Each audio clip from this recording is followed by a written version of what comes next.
وقتی یک نظریه‌ای مطرح میشه، اتفاقی که در سطح جامعه میفته اینه که ما معمولاً با حداقل 2 روایت یا 2 توصیف از اون واقعه مواجه میشیم.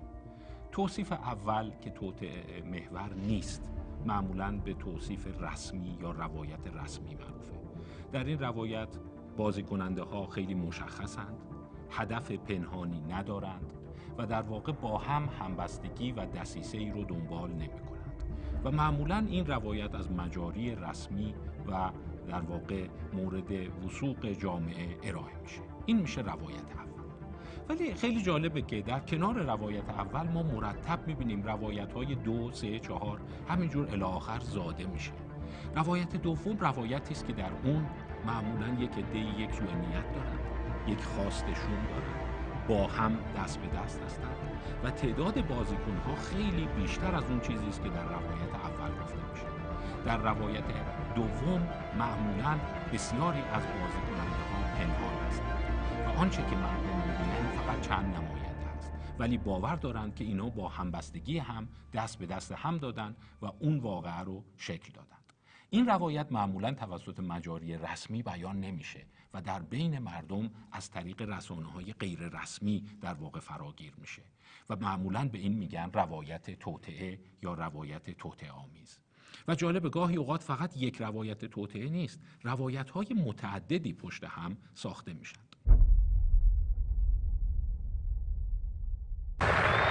We choose to go to the moon. We choose to go to the moon in this decade and do the other things, not because they are easy, but because they are hard.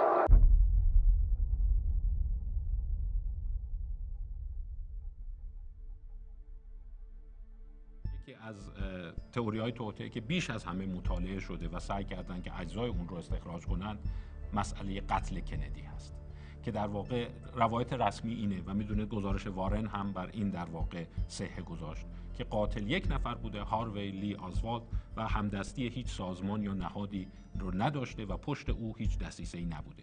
در صورتی که در همون زمان یه چیز حدود 40% جمعیت آمریکا معتقد بودن که این گزارش رو قبول ندارن.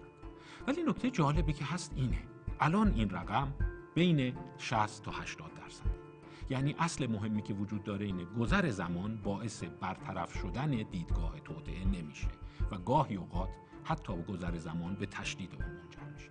ممکنه شما این احساس رو داشته باشید که آره وقتی کندی به قتل رسید خب مردم خیلی هیجان زده بودن، خیلی ترسیده بودن، در اوج جنگ سرد بود و همین دلیل اینها این تفکر رو داشتن، از روی اضطراب باور میکردن که قتل توسط یه نفر نبوده، یک شبکه خیلی عریض و طویلی در برگیرنده از مقامات دولتی، غیر دولتی، سازمان‌هایی مثل سیا و اینا بودن.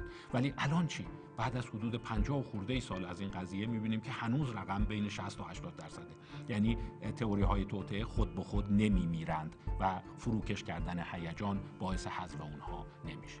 تئوری‌های دیگه‌ای هست، مثلا در کشور انگلستان اونی که خیلی مورد مطالعه قرار گرفته قضیه مرگ پرنسس دایانا است که روایت‌های مختلفی درست شده. خب روایت سادهش اینه، اون به همراه اون فرد دودی الفاید داشتن سری رانندگی میکردن، توی تونل مورد تحت تعقیب خبرنگارا قرار گرفتن، سرعت گرفتن، حالا مصرف مشروبات بوده چی بوده، تصادف کردن و هر دو کشته شدن. در صورتی که خیلی سریع روایت‌های 2، 3، 4 شکل گرفت که نه، اون چیزی که رسانه‌های دولتی دارن میگن صحت نداره، این کار MI6 بوده، برای اینکه احساس کردن که پرنسس دایانا میخواد با یک فردی که اصلیت عرب داره و مسلمان هست ازدواج کنه و این برای خانواده سلطنتی که در واقع اون میدونید مادر وارثان تاج و تخت انگلستان هست ازدواج کنه قابل قبول نیست، دسیسه کردن که او رو به قتل برسونن. ما حوزه‌های دیگه‌ای هم داریم خیلی مطالعه شده، مثلا یکی دیگه‌اش فرود آمدن روی کره ماه. روایت اصلی اینه که شما دیدید که در واقع توی کتاب‌های درسی هم هست که آپولو 11 و بعد اون آپولوهای بعدی روی کره ماه پیاده شدن، بشر روی کره ماه راه رفته و اونجا پرچم آمریکا رو هم برافراشته. در صورتی که یه عده روایت 2، 3، 4 رو مطرح میکنن که به خاطر جنگ سرد اصلاً میخواستند وانمود کنند که توان نظامی و فضایی آمریکا خیلی بالاست و همین دلیل پیاده شدن بر روی کره ماه رو صحنه سازی کردن، در یک استودیو فیلم برداری شده و این جزء تبلیغات جنگ سرد بوده برای اینکه اتحاد شوروی رو در واقع بترسونند. و اینا هم یک روایت دیگه است. حالا اینم توی بعضی از نظرسنجی‌ها دیدن 20% 30% روایت 2 رو قبول دارن. ما مسئله آسیب به برج‌های دوقلو و حمله به برج‌های دوقلو رو هم داریم که روایت‌های مختلفی پیدا شد، که از جمله اینی که این با مواد منفجره خراب شده، از جمله این که اصلا مورد حمله هواپیماها قرار نگرفته، یا اینکه این هواپیماها توسط بن لادن در واقع گروه او هدایت نمی‌شده، گروه‌های دیگه از ساختارهای درون حاکمیت آمریکا بودن.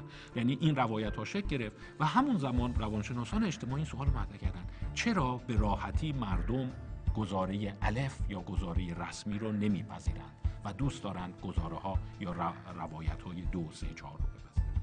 باز مورد دیگه ای که امروزه بهداشت جهانی رو حتی مورد تهدید قرار داده.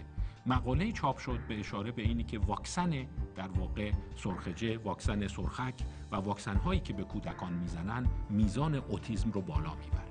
خیلی سریع مراکز علمی معتبر جهانی این رو رد کردند و گزارش رسمی اینه که هیچ رابطه‌ای بین واکسیناسیون اطفال و بروز بیماری اوتیسم که به اعتقاد عده‌ای در حال افزایش تو جامعه است وجود نداره. ولی خیلی سریع روایت‌های 2، 3، 4 شکل گرفت که شرکت‌های دارویی برای اینی که سود کلان خودشون رو از واکسیناسیون که یک عمل بیهوده هست به اعتقاد اونا ادامه بدن، دارن اون داده‌ها و اون اطلاعات مربوط با ارتباط اوتیسم با واکسن رو انکار میکنن. ما می‌بینیم که اینها مکرر در جامعه زاده میشه، رشد میکنه و فراگیر میشه. و اونهایی که در واقع میخوان این تفکر رو بررسی کنند در فکر این هستند که چرا روایت‌های 2، 3، 4 جذابند. مطالعه این سالهای اخیر خیلی رونق گرفته، به خصوص اینی که به نظر میاد کشورهای مرفه متوجه شدن این فقط گرفتاری کشورهای در حال توسعه با سیستم‌های ضعیف اطلاع رسانی و رشد کم اجتماعی نیست، این یک پدیده فراگیر بشری است.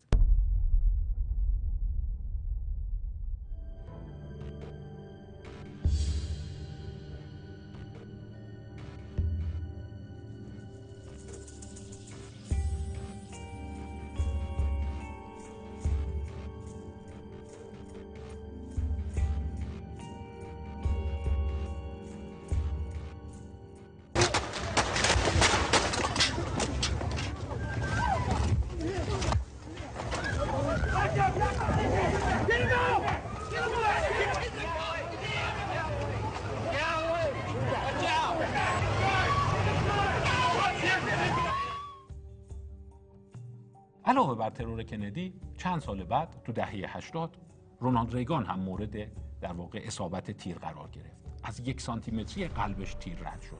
یک تک تیرانداز با شباهت زیادی به لی هاروی آزوالد و با انگیزه های خیلی ساده، انگیزه ساده‌ای که ابراز کرده بود این بود که او عاشق یک هنرپیشه آمریکایی بوده و در واقع تحت تاثیر این عشقی که داشته میخواسته خودش رو به او برسونه یا معروف کنه یا یه جور توجه او رو جلب کنه. تصمیم میگیره یک کار خیلی مهم انجام بده و اونم ترور رئیس جمهور آمریکاست. اسلحه تهیه میکنه، کمین میکنه، فرصت فراهم میشه و به ریگان شلیک میکنه، ولی خب ریگان نمیمیره.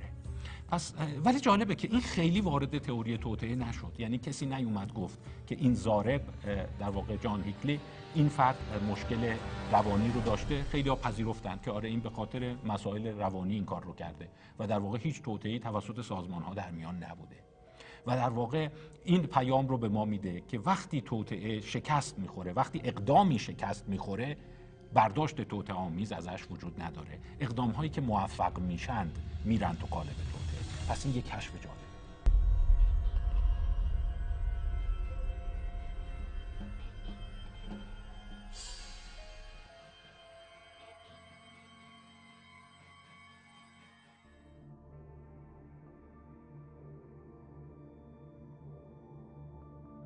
در مورد مسئله پرنسس دایانا عرض کردم که یه اعتقاد این است که MI6 اینا رو به قتل رسونده و یکی دیگه‌اش اینه که در واقع این 2 نفر کشته نشدن، زنده هستن، با اسامی مستعار دارن در یک جایی به خوبی و خوشی زندگی میکنن و تمام این داستان رو خود پرنسس دایانا و اون دودی الفاهد ایجاد کرده به این دلیل که از دست خبرنگارا و افراد مزاحم راحت بشه.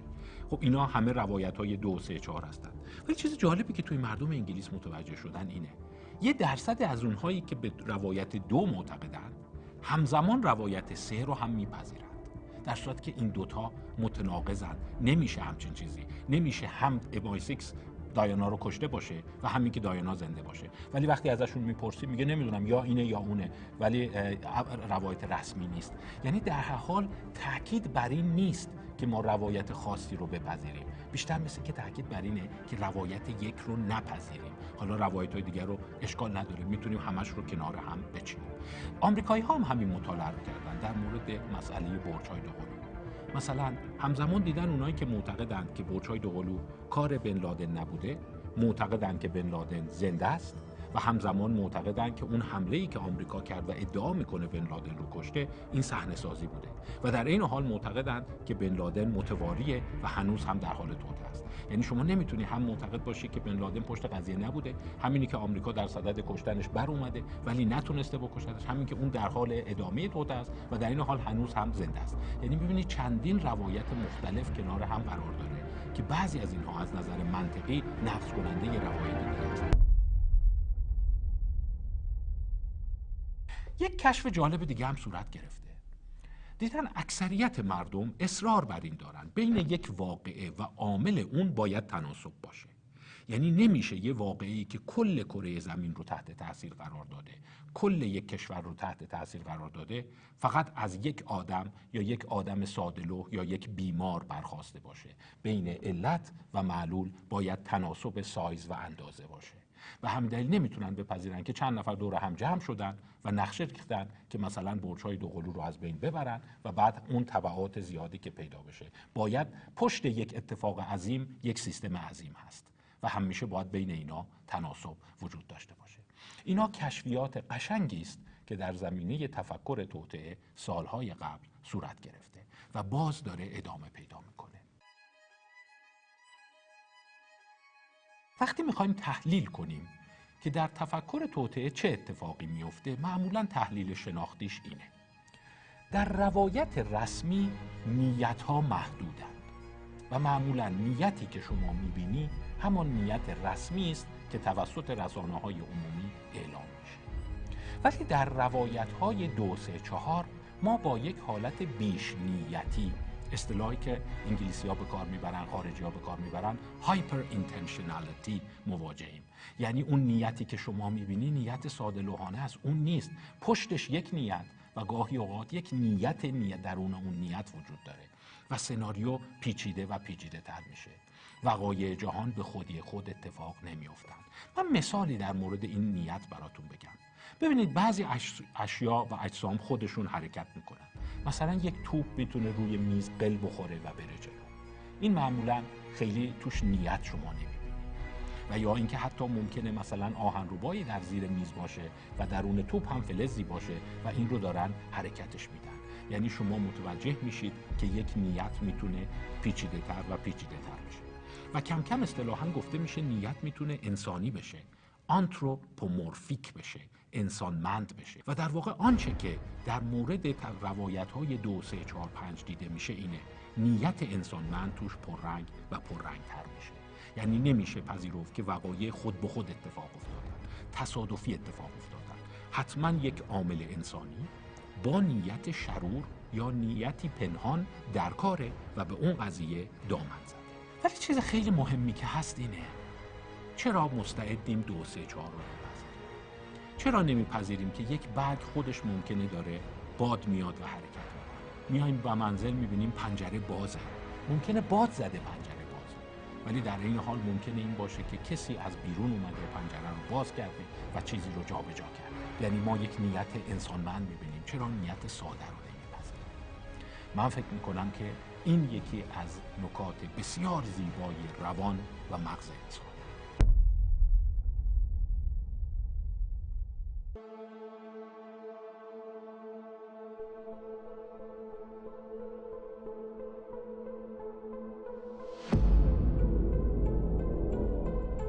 ببینید به صورت سنتی ممکنه انسان‌ها اینجوری فکر کنند که وقتی ما می‌خوایم یک پدیده، یک واقعه، یک خبر رو بپذیریم، در مغز ما این اتفاق میفته که اون خبر به ما میرسه، سیستم پردازش ما به اون فکر میکنه، سبک سنگین میکنه، آنالیز میکنه. اگر حس کردیم منطقیه میپذیریمش، اگر حس کردیم که غیر منطقیه اون رو رد میکنیم.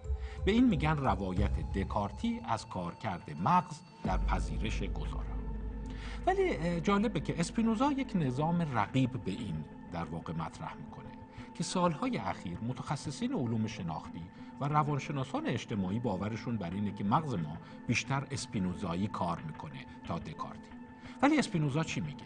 اون میگه که وقتی ما یک خبر یا یک گزاره رو میشنویم، قبل از اینی که صحت یا سقم اون رو پردازش بکنیم، اون رو میپذیریم. یعنی حمله بر پذیرشه. در واقع میشه گفت به اصطلاح امروزی دفالت مود مغز یا اون سیستم غالب مغز اینی که گزاره ها رو خود به خود میپذیریم.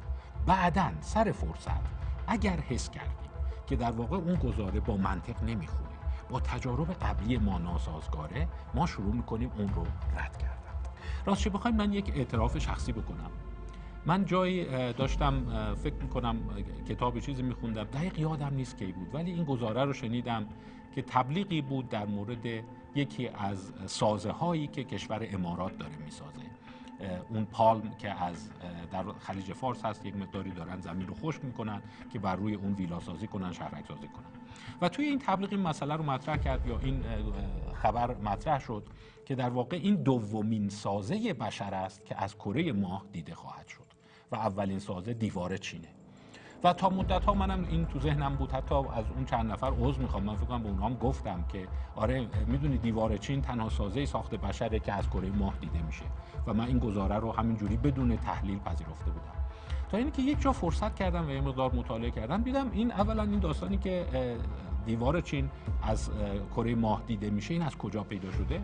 دیدن در قرن در واقع 18 فردی به نام ویلیام استوکلی 1748 فکر کنم در همین سالها بوده که این رو همین جوری به صورت یک نکته گفته و در واقع اگر شما بخواید دیوار چین رو از کره ماه ببینید، بایستی عرض این دیوار 17,000 برابر بیشتر باشه.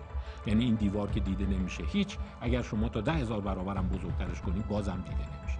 و پیش خودم فکر میکردم که چی شد من این رو پذیرفتم و در واقع به یاد همین توصیف اسپینوزایی افتادم که شما گزاره ها رو اول میپذیرید، حمله بر صحتش میکنید و در واقع اون میره توی خاطره شما و بعد از یه مدت اگر فرصت کردی شروع میکنی روی اون نقد کردن، تحلیل کردن و احیانا اگر این فکر رو داشتی که غلطه اون رو رد کنی.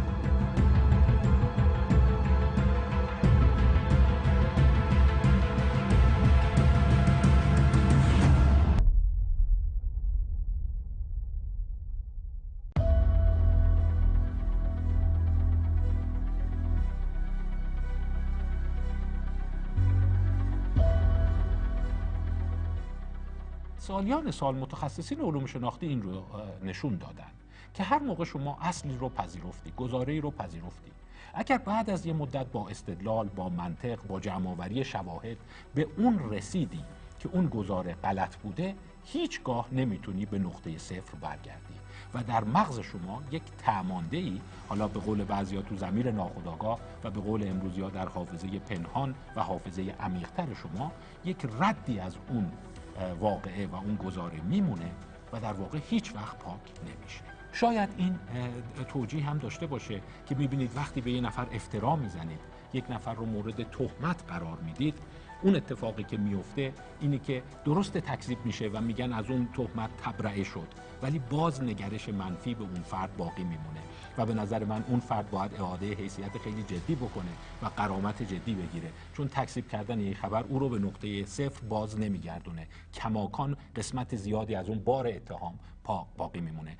خب این یه معنی دیگه هم داره. اگر شما شروع کنی با حجم زیادی خبر و مهملات تولید بکنی و همینطور در سطح جامعه شلیک کنی، اون باعث میشه که برخی از این اخبار جدی تلقی بشن و تو حافظه ملت‌ها باقی بمونند.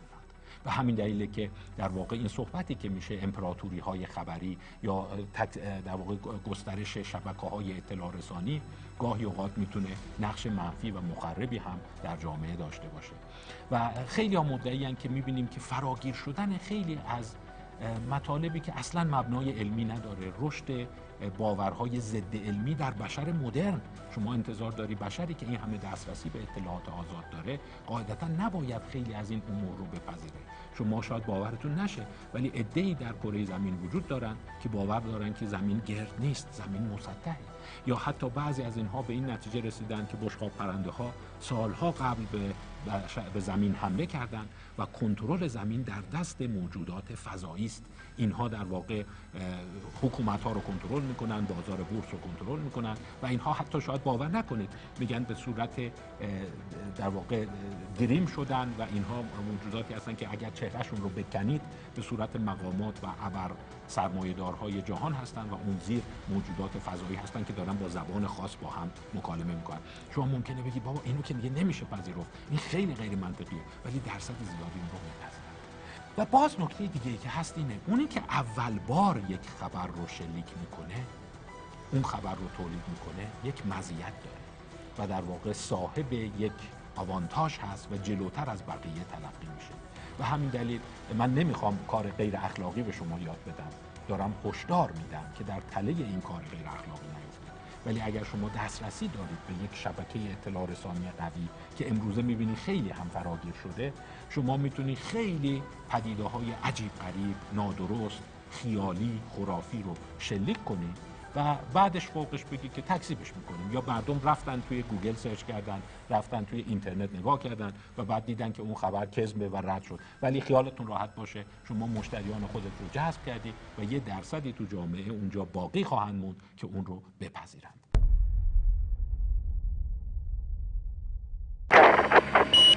Take two. That's one small step for man,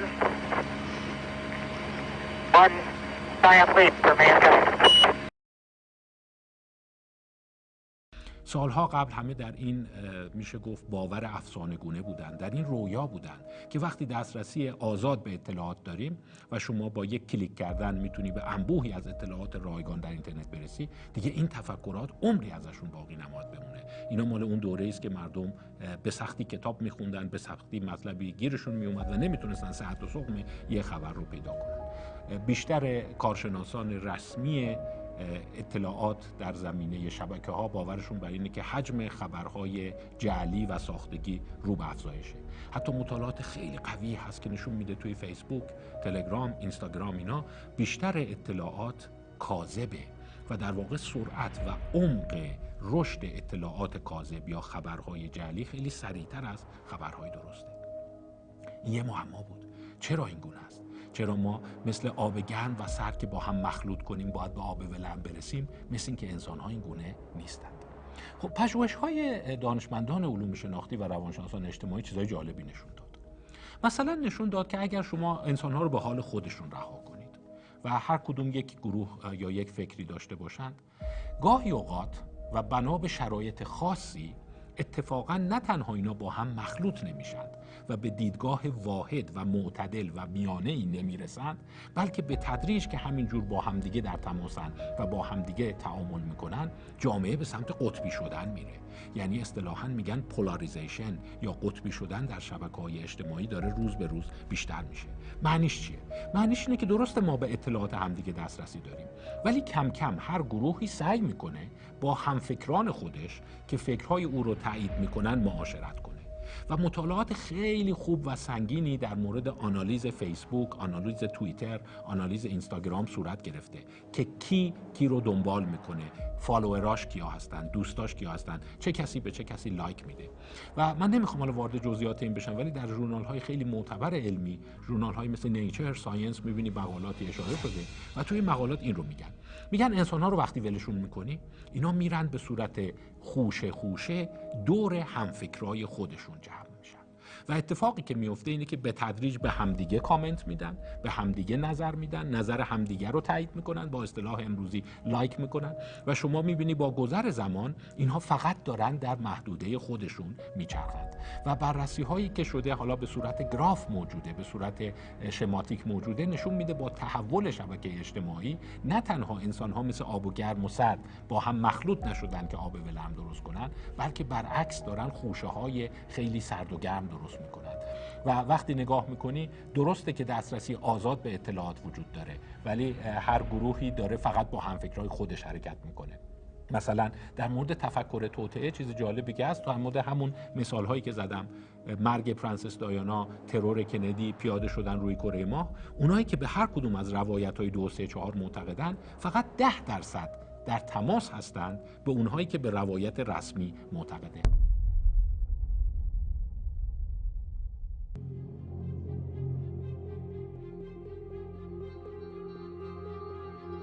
انسان ها باور دارند که وقتی دارن با یکی صحبت میکنند یا کلام یک نفر رو میشنوند، با یک قاطعیت بالایی میتونن بگن که اون فرد درست میگه یا دروغ میگه. یعنی وقتی انسان ها با یکی دارن مکالمه میکنن، به صورت شهودی این احساس رو دارن که این داره من رو رنگ میکنه، داره فریبم میده، یا اینی که نه، آدم صادقیه و درستکاره. و وقتی ازشون میپرسی چقدر روی این احساست، روی این شهودت حاضری شرط ببندی و فکر میکنی درسته، یک رقم‌های خیلی بالایی رو میگن. یعنی به نظر میاد ما به صورت شهودی همینطور که داریم راه میریم احساس میکنیم، میفهمیم کی دروغگوه، کی راستگوه، کی دروغگوه، و این یک بیش تخمینی از توانایی‌های ماست. حالا مطالعات جدید چی نشون دادن؟ کارهاشون به صورت تجربی خیلی قشنگ بوده. اینها کلیپ‌های چند دقیقه‌ای، از 1 دقیقه‌ای بگیر تا 10 دقیقه‌ای، از صحبت‌های یه نفر رو ضبط میکنن و بعد از اون مخاطب میخوان بگو ببینم کدومشون دارن دروغ میگن. عددی که از مطالعات متعدد جمع شده یک عدد ترسناکه، 54%. یعنی متاآنالیز، یعنی تعداد زیادی مطالعه که صورت گرفته روی صدها هزار مورد، جوابی که در آورده 54% است. در صورتی که 50% اون شیر و خط انداختنه. یعنی شما همینجوری دیمی تصادفی بیای یه چیزی رو بگی، باید 50% موارد درست در بیاد. و نتیجه‌ای که اینها گرفتن اینه که انسان‌ها در تشخیص دروغگویی یا راستگویی طرف مقابل قدرت بسیار بالایی در تشخیص این قضیه ندارند.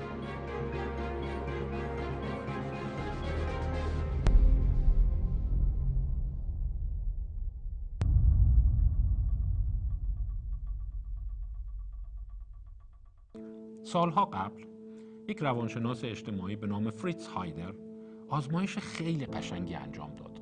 اون زمانی که هنوز ما انیمیشن کامپیوتری نداشتیم و باید فریم به فریم به کمک یک دوربین معمولی یک کارتون هایی رو درست میکرد. و اونم کارش این بود که چند مثلث، دایره و مربع ترسیم کرد که مثلا مربع داره حرکت میکنه و بعد مثلث میاد از نزدیکش رد میشه و میاد جلوی اون قرار میگیره. و بعد این رو به کودکان نشون داد. در اکثریت افراد نوعی زنده بودن، نوعی هدفمند بودن در این اشکال دیدن. مثلا کودکان گفتن ببین مربع سعی داره از اتاق خارج شه، مثلث اومده جلوش رو گرفته. یا مثلا فرض کنید که مثلث اصرار داره بره طرف مربعه و بعد دایره نمیخواد بذاره. ببینید این که نمیخواد بذاره، اصرار داره، سعی داره، اینا همش داره یک مفهوم نیت رو نشون میده. نیت انسانمند، آنتروپومورفیک، در صورتی که اونا فقط اشکال هندسی هستند. شما یک مثلث با یک مربع دوست نمیشه که بعد مثلا مثلث حسودیش بشه بیاد اون وسط قرار بگیره، ولی خیلی از کودکان سریع این برون فکنی رو داشتند. و همون زمان کشف دیگه هم این بود، کودکان سالم این کارو میکنن. اگر کودک دچار یک بیماری تکاملی باشه، تنها چیزی که خواهد گفت اینه که یه مثلث اومد رد شد، بعد یه مربع هم کنارش رد شد و بعدش یه دایره هم اومد بینش قرار گرفت. یعنی اون احساس روح داشتن، جان داشتن، نیت داشتن، آرزو داشتن، هدف داشتن رو انسان‌ها به اشیاء اطرافشون برون فکنی میکنن. و کشف قشنگی که دیدن اینه که وقتی این صفت از یه حدی اونورتر میره، کم کم شما اعتقاد بیشتری به تفکر توطئه پیدا میکنی. چون وقایعی که میتونه تصادفی باشه، ریزش یک ساختمان، یک تصادف، ترکیدن یک لاستیک اتومبیل، شما شروع میکنی به نیت انسانی که پشتشه اون رو نسبت میدی و همینطور این نیت رو گسترش میدی. گاهی اوقات میبینید یک محصولی کمیاب میشه و هیچ انسانی در اون نقش نداشته. این تعادل بازاره، این اتفاقهایی هست که در واقع در عرضه و تقاضا اتفاق میفته. ولی سریعا ما دوست داریم یک دست پنهان ببینیم، یک عاملی هست که داره بازار رو به هم میریزه، یک کسی هست که داره گرانی رو دامن میزنه. و جالبه که یک سری اقتصاددان به مطالعه این پرداختن که چقدر انسان‌ها به این نتیجه میرسن که وقایعی که در بازارهای مالی اتفاق میفته خودش سازماندهی شده، اصطلاحاً سلف ارگانایزده، در مقابل اینی که یک نفر داره عمدن و عامدن به نیت سود اون بازار رو مخدوش میکنه. شما مثلا تصور کن اگر در شرایطی جمعیت رشد بکنه، تولید پایین باشه و افراد تقاضای بیشتری برای مسکن داشته باشن، این به افزایش قیمت مسکن منجر میشه. اینجا شما دست آنتروپومورفیک یا انسانمند توی قضیه نداری، ولی دیدن اکثریت انسان‌ها تمایل دارن نسبت بدن به انسان‌هایی که اونجا هستن و به عنوان یک آژان، به عنوان یک مأمور دارن خرابکاری میکنن. مثلا قیمت‌ها رو میبرن بالا که سودشون افزایش پیدا بکنه یا برای اینکه که کمیسیون بیشتری بگیرن. پس می‌بینی این گرایش ذاتی در بسیاری از امور هست. بسیاری از امور زیستی اینجوری گفته میشه که سلف ارگانایزد هستن، یعنی خودشون رو ارگانایز میکنن. شما پرواز پرنده ها رو ببینید، شما یک دسته عظیمی از پرنده میبینی، مثلا 10,000 پرنده با هم حرکت میکنن، در فضا میچرخن و میرن سوی دیگه. هیچ دستی اینها رو هدایت نمیکنه. این یک نوع الگوریتم خیلی قشنگی است که طبیعت در اینها ساخته و در واقع اینها به صورت خودجوش این حرکت رو انجام میدن.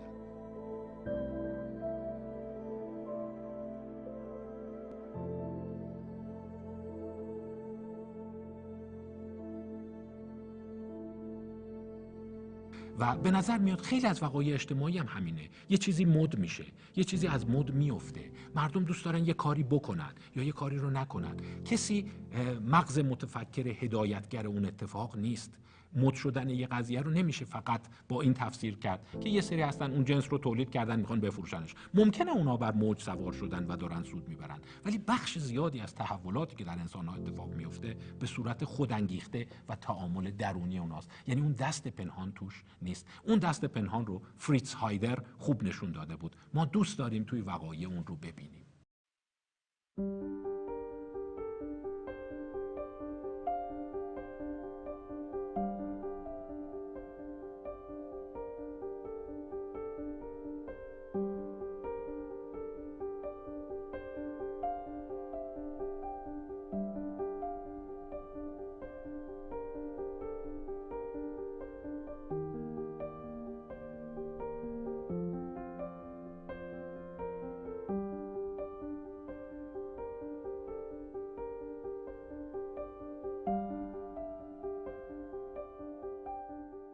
وقتی شرایط ابهام داره، باور به دیدن الگوها در جایی که الگو وجود نداره پررنگ‌تر میشه و روی اینم پژوهش‌های قشنگی صورت گرفته که ابهام یعنی چی و بدترین نوع ابهام چی هست. کارهای مختلفی کردن، مثلا اومدن به افراد نقاشی‌ها با سبک‌های مختلفی نشون دادن یا داستان‌های مختلفی رو براشون خوندن که ابهامشون رو ببرن بالا. معمولاً یکی از داستان‌هایی که خیلی تو افزایش این شرایط ابهام اثر داشته نوشته‌های به عنوان مثال کافکا بوده یا نقاشی‌هایی بوده که به نام هنر ابسورد معروفه، یه جوری نمیخونه. و جمع‌بندی که کردن اینه که شاید بدترین شرایطی که شما توش قرار بگیری بهش میگن شرایط آشنای ناآشنا، که این ترجمه است شاید از لغت آنکنی. آشنای ناآشنا یعنی این که بیشتر چیزهایی که در محیط هست آشناست، منطقیه، فقط یه جاش نمیخونه، یه جاش یه دفعه غریبه. اینا خیلی پژوهش‌هایی است که شاید 60 سال پیش جروم برونر و پستمن انجام دادن. یه دست ورق درست کردن، پاسور، که شما قلب‌ها قرمز بودن، پیک‌ها مشکی بودن، ولی لابلای اون دست ورقی که اونقدر آشنا بود، مثلا قلب‌هایی گذاشته بود که مشکی بودند. یعنی هم قلب آشناست، هم رنگ مشکی آشناست، هم پیک آشناست برای اونهایی که آشنایی با ورق دارن. و جالبه بعضیا اصلا متوجه اون نمی‌شدن، فقط یه احساس درونی ناآرامی و گیجی پیدا می‌کردن. وقتی در واقع با سرعت بالا این تصاویر رو نشونشون میدادن، میگفتن چی دیدی؟ بعضیشون میگفت نمیدونم، یه دست ورق بود ولی یه ایرادی توش بود و ایراد این بود که پیک بایستی مشکی باشه، سیاه باشه، نه قرمز. و یا برعکس دل بایستی که قرمز باشه، نه اینی که مشکی باشه. پس نشون میده وقتی ما با پدیده آشنا هستیم و بعد ناگهان یه جای کار نمیخونه، فردی که میشناسیش و اعتقاد داری که همه جوانب زندگی او رو میدونی، ناگهان حرکتی، حرفی ازش سر میزنه که برات یه احساس غریب بودن دست میده. به این احساس میگن احساس آنکنی. این احساس آنکنی بیش از همه شما رو میفرسته در وادی که بخوای الگو سازی کنی و در واقع دامن بزنه به توته. همه چی در مورد این اتفاقات منطقیه، فقط یه جاش برای من حل نمیشه که چرا این اتفاق در دل این واقعه اتفاق افتاد. و اونجا هست که شما برای اینکه سریع بتونی روان خودت رو جمع کنی و از اون ناهمخوانی شناختی فرار کنی، میتونی یک فکر توطئه‌آمیز رو اونجا بسازی.